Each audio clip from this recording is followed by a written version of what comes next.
Un cordial saludo a todos los oyentes. Tratamos hoy en este programa del problema del mal o del misterio del mal y lo hacemos concluyendo los dos programas anteriores en los que hablamos del misterio de la divina providencia. En efecto, muchas personas se ven turbadas gravemente por el problema del mal, cuya existencia no son capaces de conciliar con la providencia divina. El mismo Salmo 54 dice: «Veo en la ciudad violencia y discordia, en su recinto crimen e injusticia, dentro de ella calamidades no se apartan de su plaza, la crueldad y el engaño reinan».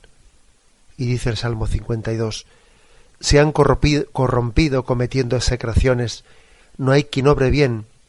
Dios observa desde lo alto a los hijos de Adán para ver si hay alguno sensato que busque a Dios. Todos se extravían igualmente obstinados, no hay uno que obre bien, ni uno solo». A veces, por lo tanto, puede parecer que la fe desfallece, porque el cristiano se siente abrumado por la abundancia del mal.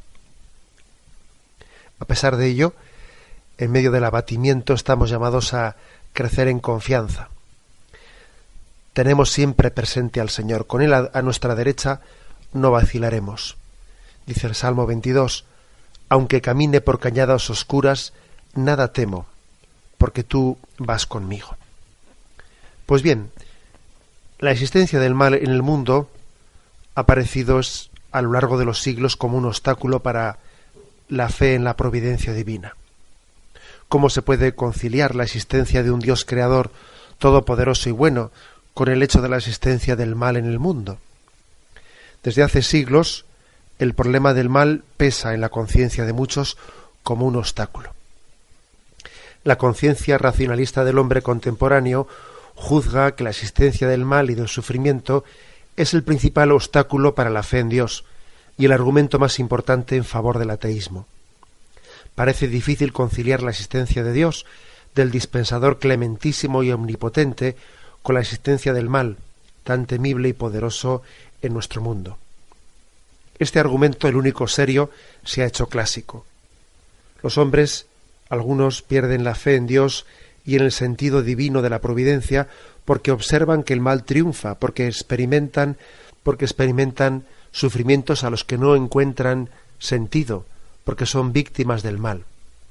En este mismo sentido, Dostoyevski, un conocido y destacado literato ruso, a propósito de la tentación de Cristo en el desierto, destaca hasta qué punto esa tentación haz que esta piedra se convierta en pan.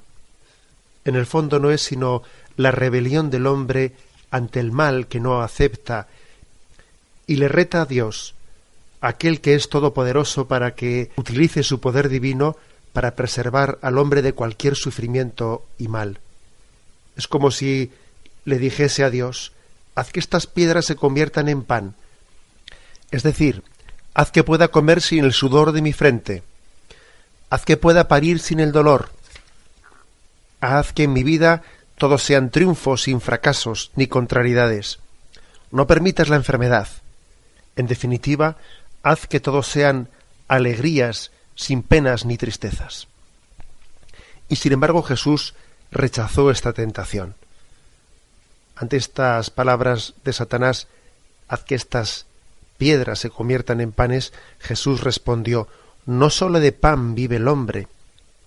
Y rechazada la tentación, Jesús no convirtió aquellas piedras en panes, de forma que, extrayendo la moraleja de esta comparación que pone Dostoyevski, Dios permite que en nuestra vida continúen esas piedras que son los males, el sufrimiento que nos mortifica.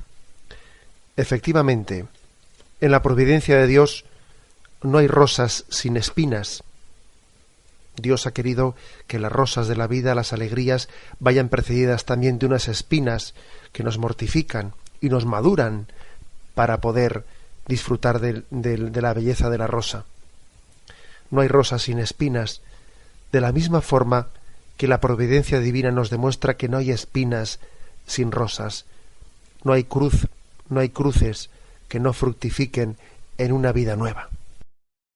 Pero, ¿qué es el mal?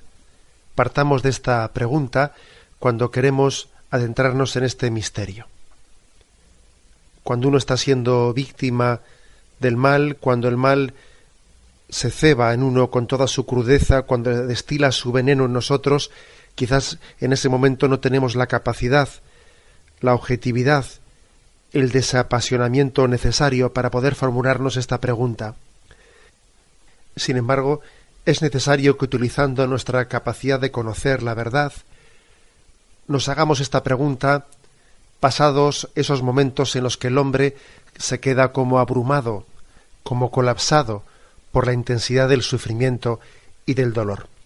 Pues bien, ante esta pregunta de qué es el mal, en la historia de las religiones y del pensamiento humano ha habido muchos intentos de respuesta.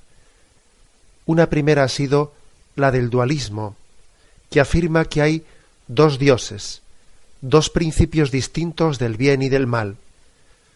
Dios, el Dios bueno, sería el autor de toda la creación buena y hermosa que vemos a nuestro alrededor, y el Dios del mal sería el autor de todo el mal que padecemos. Ciertamente es una explicación tentadora. El mismo San Agustín, en esa etapa todavía alejado del cristianismo, en la que se adentró en distintas escuelas, durante una buena parte de su vida cayó en manos del maniqueísmo, una secta que afirmaba la existencia de estos dos principios distintos, el principio del bien y el principio del mal. El primero creaba una sustancia buena y el segundo era el origen de una sustancia mala.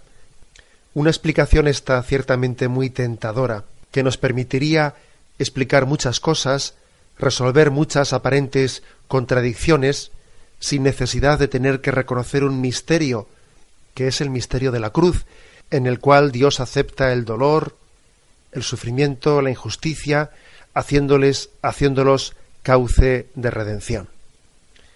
Una gran tentación, por lo tanto, la del dualismo, la de los dos dioses, la de los dos principios distintos del bien y del mal. Pero, sin embargo, San Agustín acabó descubriendo que era una falacia, una interpretación pueril, infantil.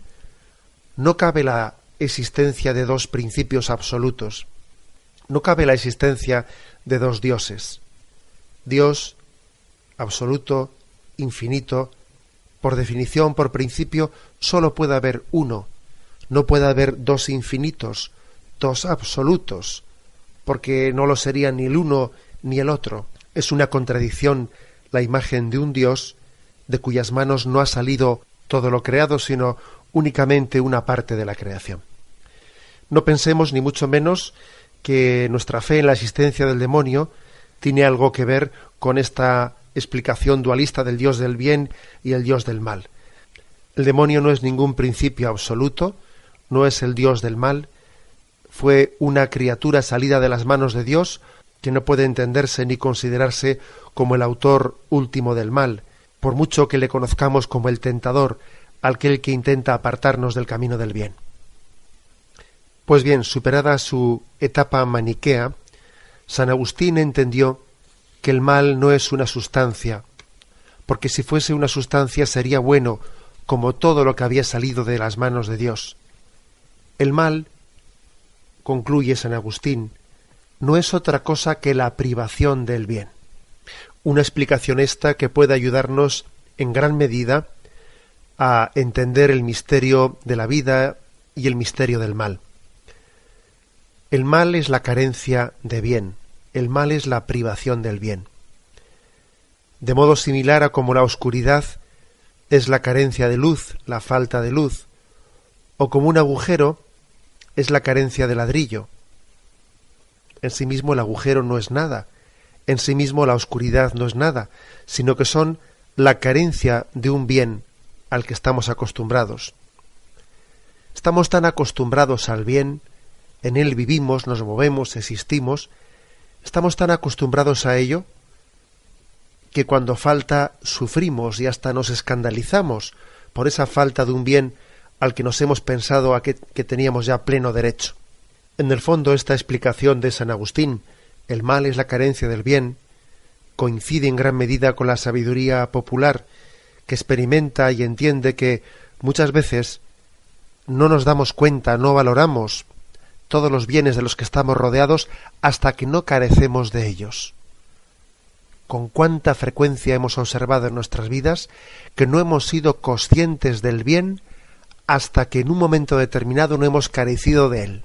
Así, por ejemplo, ¿quién piensa en el orden geológico de la Tierra hasta que no padece un terremoto? ¿Quién piensa en el agua como un don hasta que no sobreviene una sequía? ¿O quién piensa en la perfecta armonía de las células que forman el ojo hasta que no sobreviene un glaucoma y entonces solamente por una pequeña carencia de orden sobreviene una ceguera? Una definición, por lo tanto, sabia, la de San Agustín: el mal es la privación del bien, a la que Santo Tomás de Aquino le añadió una pequeña matización. El mal es la privación de un bien debido, añadió Santo Tomás.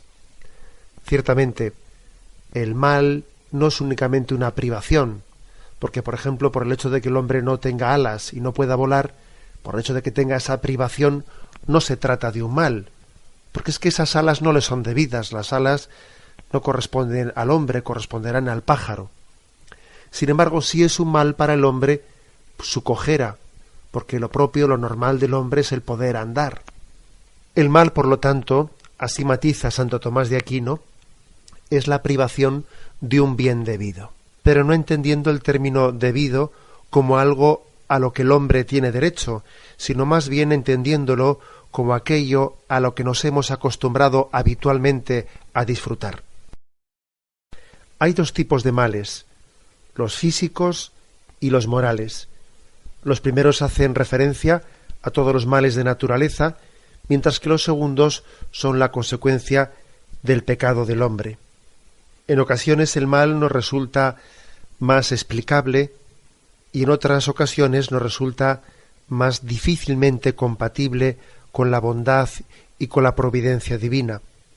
Así, por ejemplo, aceptamos con cierta naturalidad que un anciano no pueda correr como cuando era joven, o también el hecho de que nosotros mismos padezcamos las consecuencias de los pecados que hemos cometido.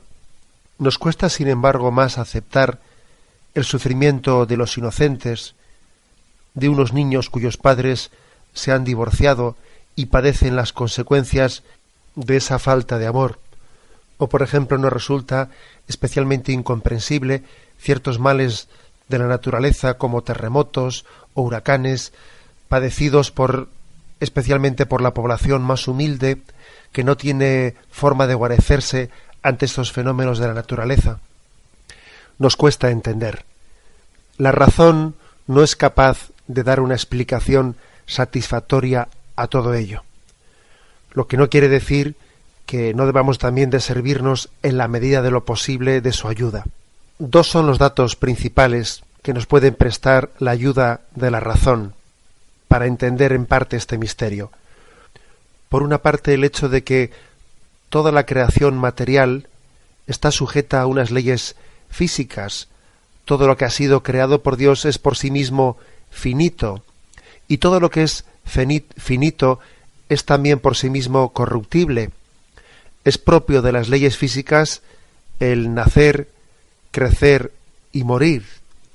Todo tiene una vida limitada en el tiempo y por lo tanto está sujeto a la corrupción, de donde se derivan muchos males que pueden ser muy dolorosos para el hombre.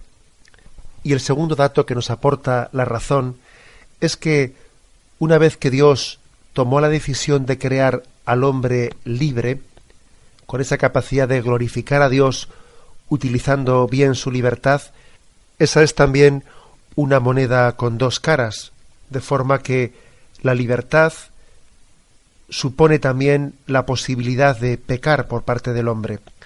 No es posible que Dios crease seres libres y al mismo tiempo infalibles. La libertad conlleva la falibilidad, es decir, la capacidad de pecar del hombre. En este sentido, dice Maritain, Dios no puede hacer una criatura naturalmente impecable, como no puede hacer un círculo cuadrado. Es decir, la impecabilidad de una criatura solo puede darse por una gracia sobrenatural divina. Y es aquí donde también nos hacemos una segunda reflexión. Es cierto que el ser libre conlleva la posibilidad de pecar. Es cierto que la criatura material, que es finita, conlleva también en sí misma una tendencia a la corrupción.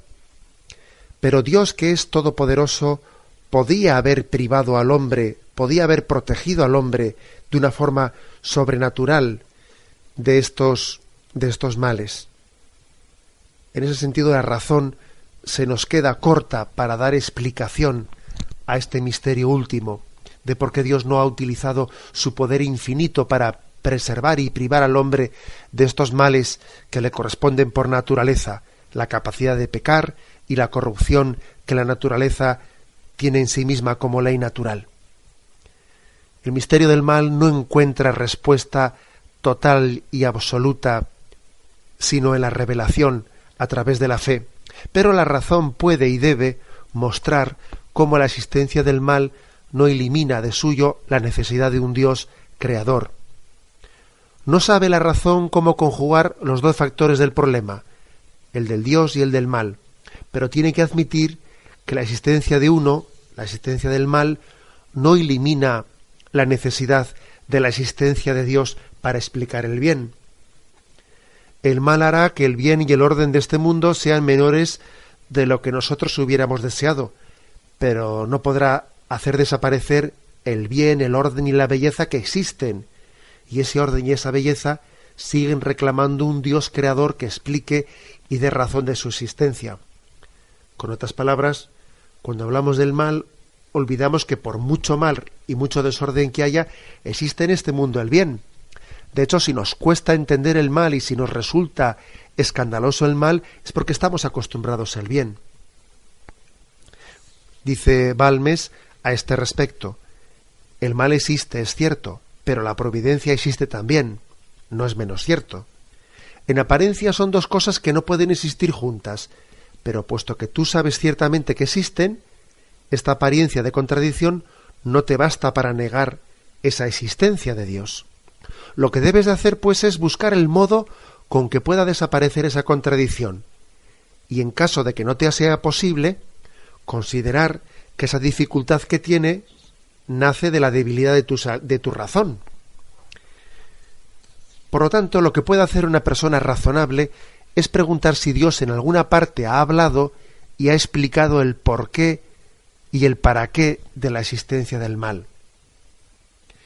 Nos quedamos, por lo tanto, abiertos a la luz de la revelación, a la luz de la fe, una vez que hemos dicho que la razón, a pesar de algunas explicaciones que pueda darnos, nos deja insatisfechos.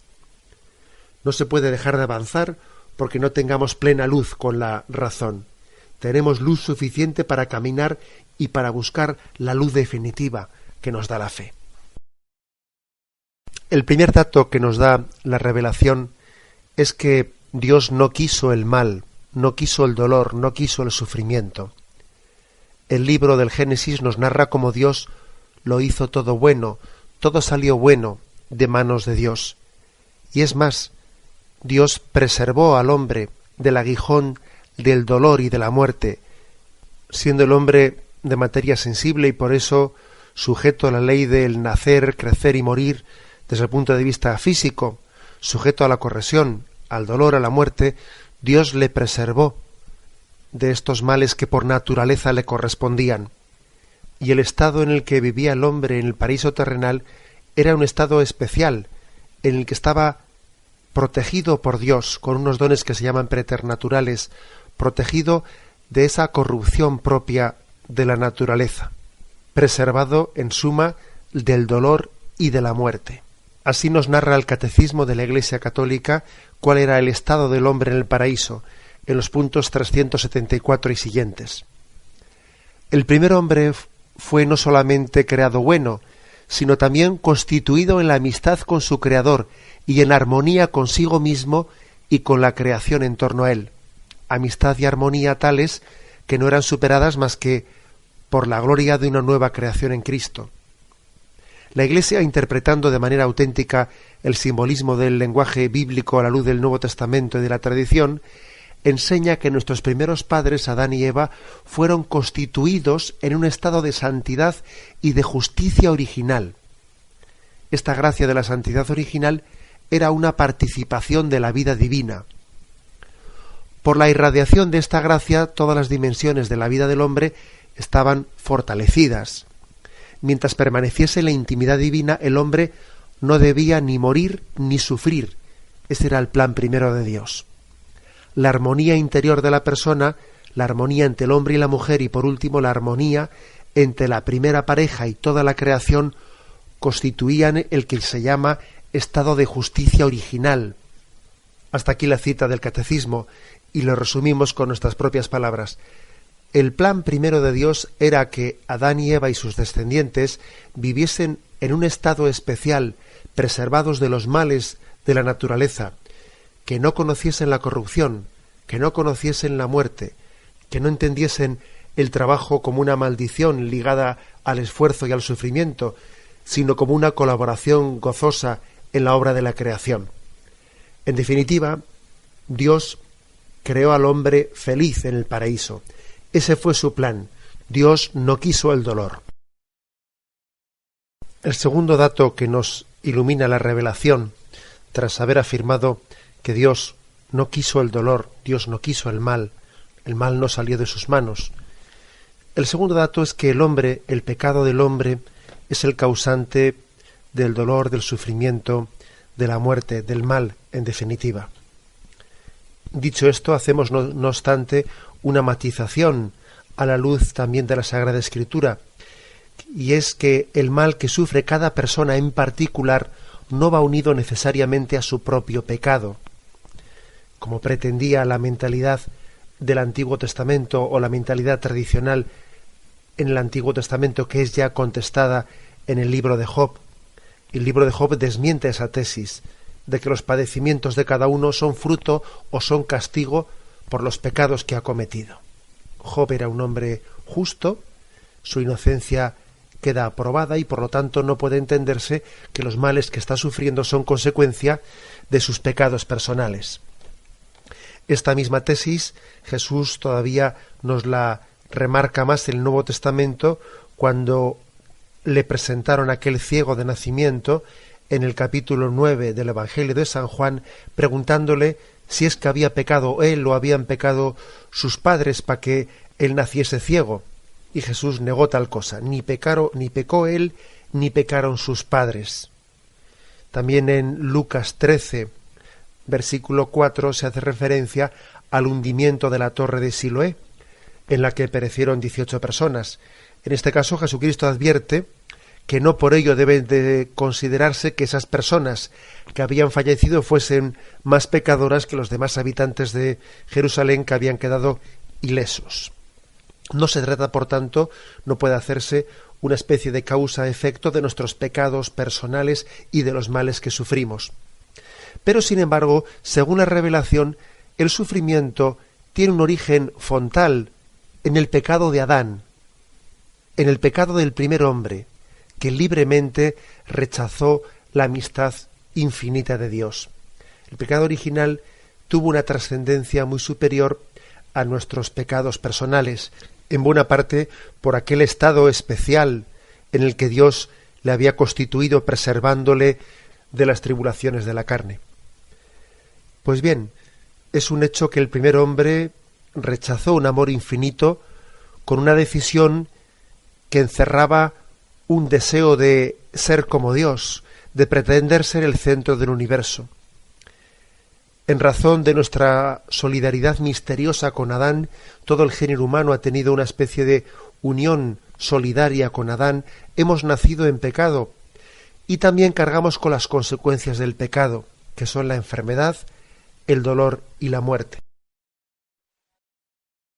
Un tercer aspecto fundamental en el que somos iluminados por la revelación con respecto al misterio del mal es en el triunfo definitivo del bien sobre el mal. El mal injusto no tiene la última palabra. La última palabra la tiene Dios en un triunfo definitivo, en la vida eterna. Es por lo tanto un factor fundamental nuestra fe en la vida eterna para también poder comprender el misterio del mal. La resurrección de Cristo proclama la victoria definitiva sobre el dolor y la muerte. Proclama y anuncia a todo el mundo que el mal está definitivamente vencido, que el mal no tiene la última palabra, puesto que la etapa definitiva de nuestra salvación en el cielo desconocerá el azote del mal y del dolor, ya que nos espera un triunfo y gozo sin límites. Esta es en el fondo la suerte definitiva de los que aceptan la redención de Cristo. Dios nos ha creado sobre todo para permitirnos gozar de un cielo eterno, en el que no habrá sombra alguna de sufrimiento, creados para una felicidad eterna. No nos terminamos de creer en el fondo que la meta de nuestra vida sea el cielo, o si lo creemos, estamos más bien resignados a ir al cielo, lamentando que un día tengamos que dejar nuestra tierra. Es increíble hasta qué punto hemos perdido la esperanza cristiana. Estamos más bien resignados con nuestro destino eterno en el cielo, en vez de estar deseando o soñando con su llegada. Nos parecemos muy poco a San Pablo, quien entre el dilema de prolongar la vida en la tierra o partir cuanto antes para estar con el Señor, optaba por lo segundo. Es una contradicción que nos estemos quejando de los males presentes en este mundo y al mismo tiempo no aspiremos a los bienes del cielo. Al mismo tiempo que es curioso que en muchas ocasiones se utiliza la existencia del mal en el mundo como un arma contra el cristianismo, cuando según la doctrina cristiana la finalidad última del hombre no es otra que el gozo eterno en el cielo y no la instalación perfecta en este mundo. Dios no nos ha prometido una vida plenamente feliz en la tierra, sino en el cielo. La finalidad del cristianismo, fundamental y primordialmente, es de tipo sobrenatural y trascendente, de tal modo que si nos olvidamos de esto, lo haremos ininteligible. Es cierto que el amor al prójimo nos debe de llevar también, en la medida de lo posible en esta vida, a intentar aliviar el mal que padece el hombre. Así lo hizo el mismo Jesucristo con sus curaciones milagrosas. Sin embargo, no podemos olvidar que Cristo realizaba sus milagros como un signo de un orden superior, que es el orden sobrenatural. Cuando Jesús curó al paralítico, tal y como nos lo narra el capítulo 2 de San Marcos, lo hizo como un signo de que él podía perdonar los pecados. Buscad primero el reino de Dios, y lo demás se os dará por añadidura. Y esa añadidura a la que se refiere Jesús no es sino el alivio de las consecuencias que el mal inflige en nosotros en esta vida. Por lo tanto, la victoria de Cristo ha sido definitiva. La existencia de la muerte no es algo que pueda ser objetado contra el cristianismo. Cristo resucitado ha vencido definitivamente a la muerte, y con Cristo el creyente espera su propia resurrección, hasta el punto de que somos capaces de decir con alegría y esperanza: ¿dónde está, oh muerte, tu victoria? Sería una objeción válida contra el cristianismo la existencia de un mal injusto que fuese definitivo, que fuese eterno, pero no es una objeción contra la providencia divina la existencia de un mal que tiene sus días contados. Incluso sabemos que Dios puede permitirlo para conseguir bienes mayores. Nos costaría aceptar la bondad y la misericordia de Dios si los males y los sufrimientos de un niño deficiente fuesen a ser eternos, si Dios hubiese creado a ese niño infeliz por toda la eternidad. Muy distinto es, sin embargo, si esos sufrimientos no son sino la antesala de una felicidad eterna. Y bien, pasamos a un cuarto aspecto. La revelación nos da también una luz especial para entender este misterio del mal, en la medida en que Dios tolera el mal para sacar de él bienes superiores. Ciertamente, una vez que el mal hizo su acto de presencia en el mundo, habiendo sido provocado por el pecado del hombre, Dios podía haberlo suprimido, haciendo uso de su poder omnipotente, pero prefirió, sin embargo, aprovecharlo para sacar de él bienes superiores. De forma que aquí vemos reflejado el estilo de Dios, que por una parte es respetuoso hacia las decisiones de nuestra libertad Es como si Dios jugase con nuestras cartas. Dios quiere que aprendamos de nuestras equivocaciones. Tomando pie de la metáfora, que es quizás la comparación más cercana que tenemos para conocer a Dios, tomando pie de la metáfora de la relación paterno-filial, sabemos que un padre podría optar por no permitir que su niño pequeño se equivoque, o también por enseñarle a aprender de sus equivocaciones. Y así hace Dios con nosotros. Dice San Agustín que Dios ha juzgado que sacar bien del mal es mejor que no permitir la existencia de mal alguno. Y eso lo vemos reflejado no únicamente en nuestra vida, sino en la misma historia de la Iglesia. La invasión de los bárbaros, que parecía iba a terminar con la Iglesia, sirvió para renovarla. La ocupación de los estados pontificios en el siglo XIX, que al parecer iba a traer desastrosas consecuencias, ocasionó una purificación y un fortalecimiento grande del papado. La historia de la humanidad avanza como un borracho que va haciendo eses, pero que finalmente llega a su casa, ni él sabe cómo. En esto se ve que la historia es obra del hombre, pero más aún es obra de Dios. La proa de una piragua, según la impulse la pala derecha o la izquierda, avanza siempre zizagueando, y sólo durante breves instantes apunta rectamente a la meta, y sin embargo la piragua mantiene el rumbo y llega al puerto. En la historia se suceden regímenes políticos contrarios, algunos favorables a la religión, otros contrarios a ella. Poco entendemos nosotros de cuáles son los planes providentes de Dios. Solo Dios sabe lo que verdaderamente nos conviene.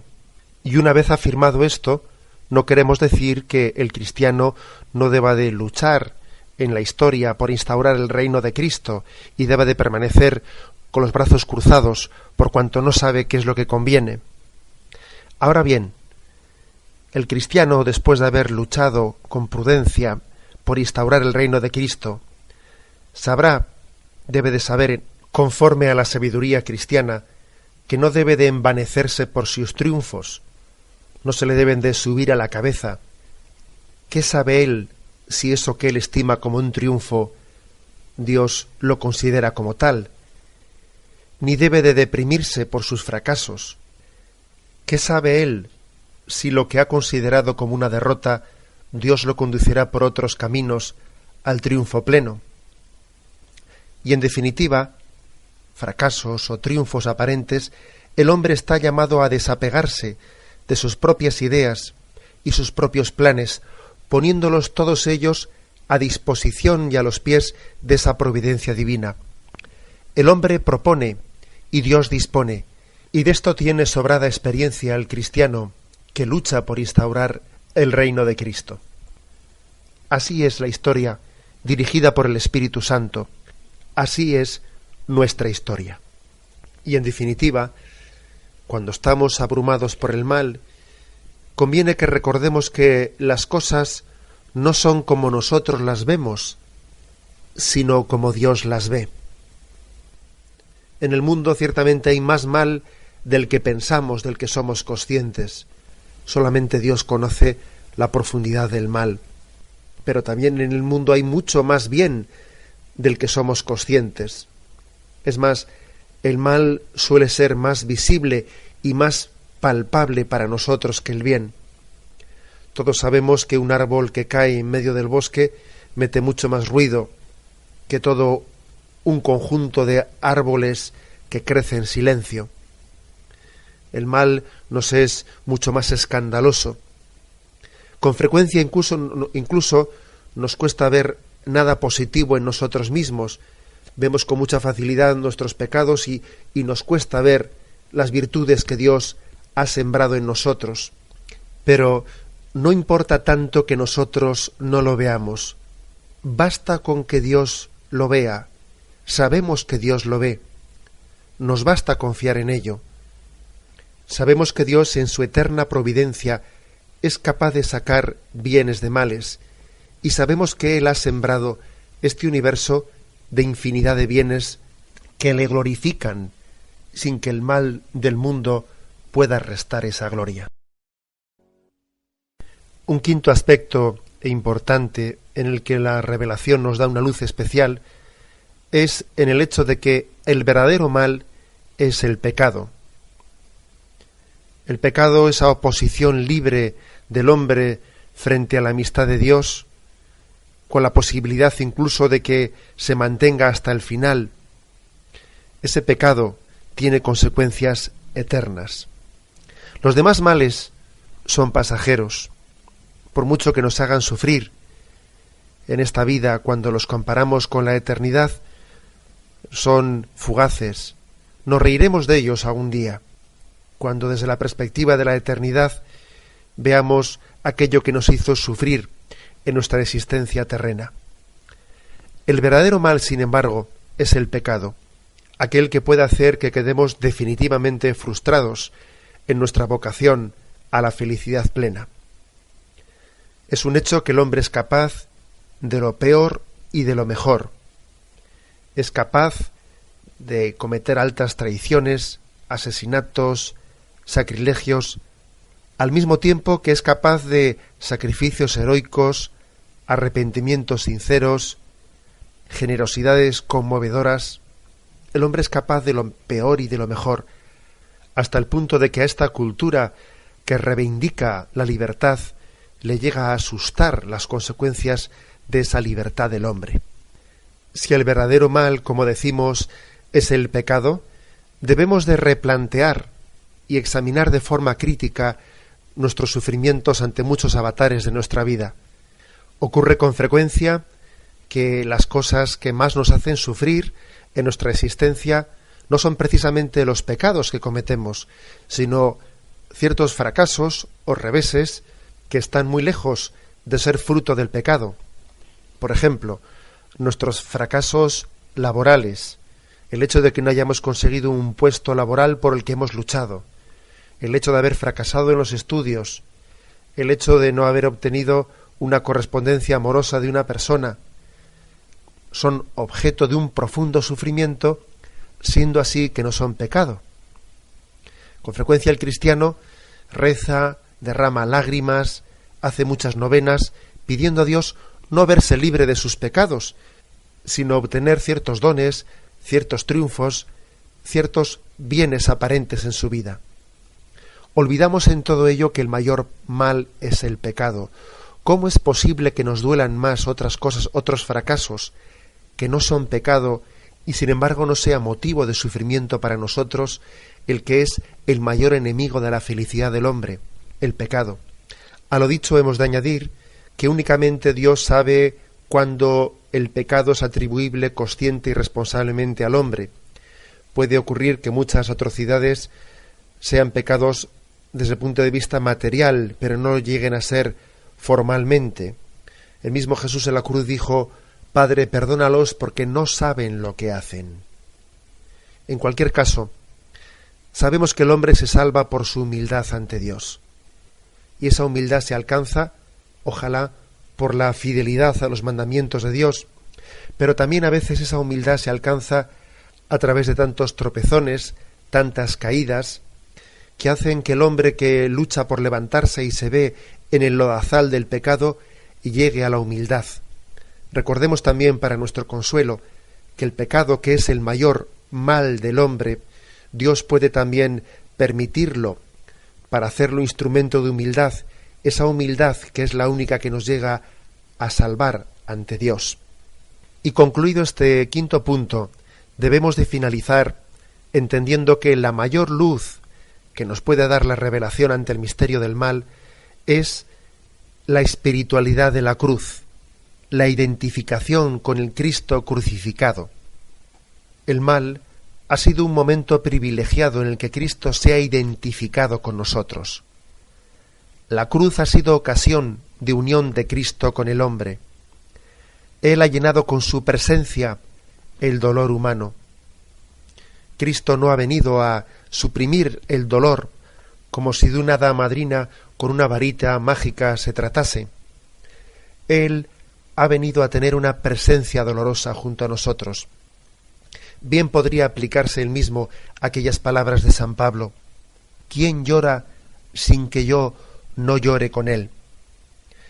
Lo verdaderamente trágico no es el dolor en sí mismo, sino que lo verdaderamente angustioso es el sufrimiento en soledad, el sufrimiento sin sentido.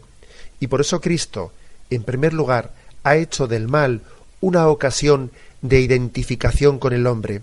Cristo que camina junto a nosotros, Cristo que carga con nuestra cruz, Cristo el buen samaritano, que nos carga sobre su jumento y nos lleva a la posada para aliviarnos. En definitiva, al igual que es falso un Cristo sin cruz, porque solamente existe el Cristo crucificado, es también falsa, inhumana, insoportable la cruz sin Cristo. Cristo nos hace llevadera la cruz con su compañía.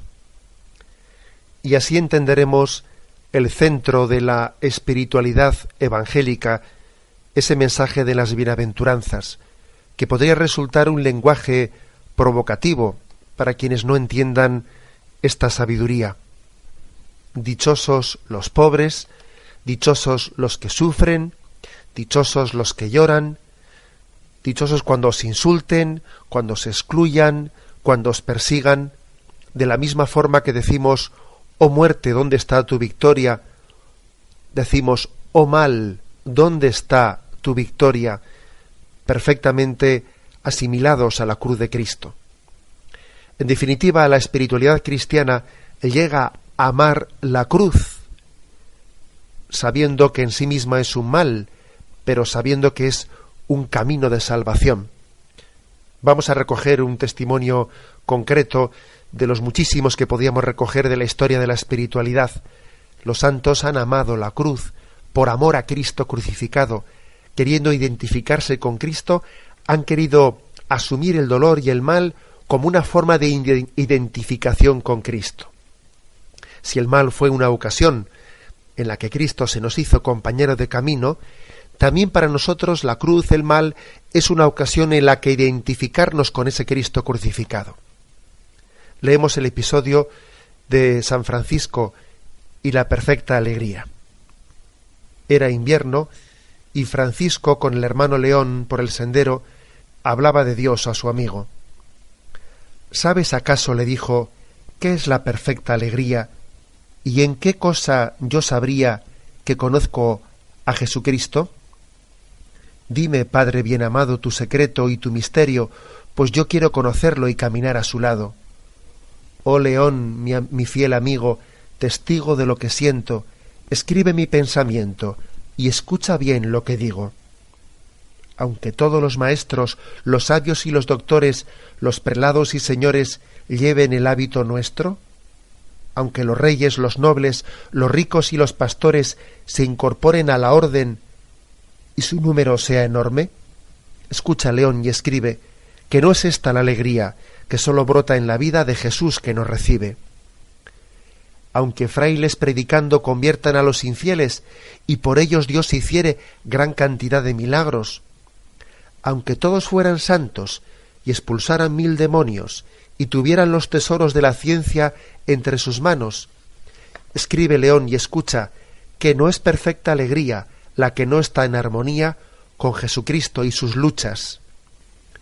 Si una noche, en crudo invierno, regresamos al convento, muertos de frío y hambrientos, deseando el calor del fuego, y si al abrirnos el portero no nos conoce y nos echa a la intemperie que acecha en medio del aguacero, si nos ve tan por dioseros que no oculta su desprecio, y aunque le muestre mi aprecio, me trata como un grosero, te digo, León, y escribe, que la alegría perfecta es tener la puerta abierta del corazón que recibe.